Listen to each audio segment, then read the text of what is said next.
গিয়ে জাহিদাকে বলে, বোন শুভ কার্যে বিলম্ব কেন, ধরো এই ওষুধ নাও, তবে খুব সাবধানে ব্যবহার করিবে। জয়নাবের সুখ তরি ডুবিবে, আর তোমার মনস্কামনা পূর্ণ হইবে। হযরতে হাসান প্রতিদিনই জাহিদার ঘরে আসিতে। স্ত্রী জাতির মায়া জাল বুঝা বড় কঠিন। জাহেদা এক পাত্রে মধু আর এক পাত্রে জল আনিয়া রাখিলে। শওকতকে হাসান জিজ্ঞাসা করিলে, অসময়ে মধু। মায়াপূর্ণ আখিতে জাহেদা বলিলেন, বহু কষ্টে 8 দিন ধরে এই মধু সঞ্চয় করেছি, খা দেখুন খুব ভালো মধু।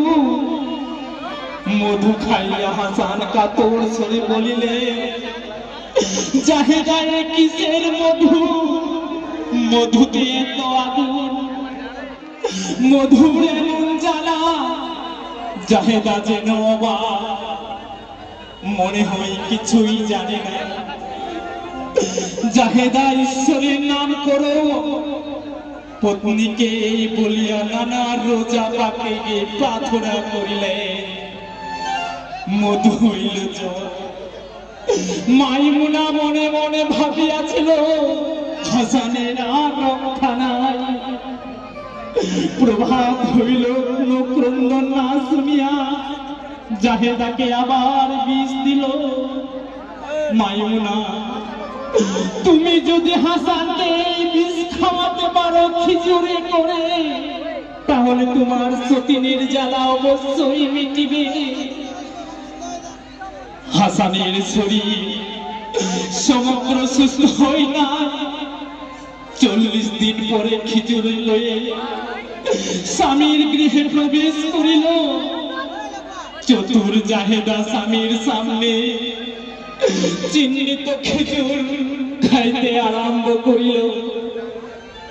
ইমাম হাসান ও চিহ্নিত এবং চিহ্নিত উভয়বিধ খেজুর শেষে সুরাহির জলে জাহেদা বিষ দেয়। সেই বিষের যন্ত্রণা ইমামে হাসান নানা রোজা পাকে আরোগ্য লাভ হয় না। এ হলো আমার ঝান্নির সারাংশ সুরের মাধ্যমে গিয়ে শোনাচ্ছি।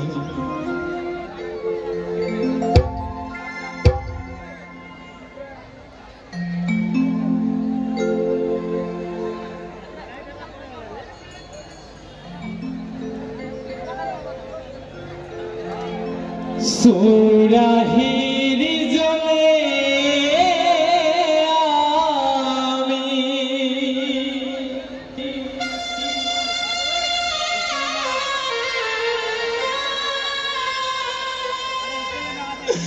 সুরাহির জলে আমি বিষ পান করেছি।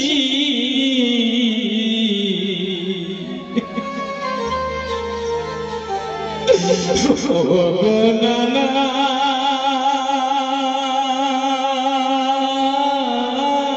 বলো আঘাত পেয়েছি,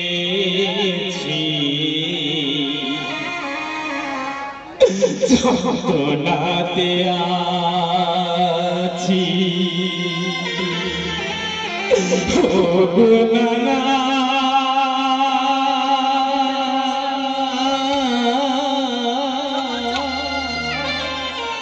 আঘাত পেয়েছি, যন্ত্রণাতে আছি।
ও গো নানা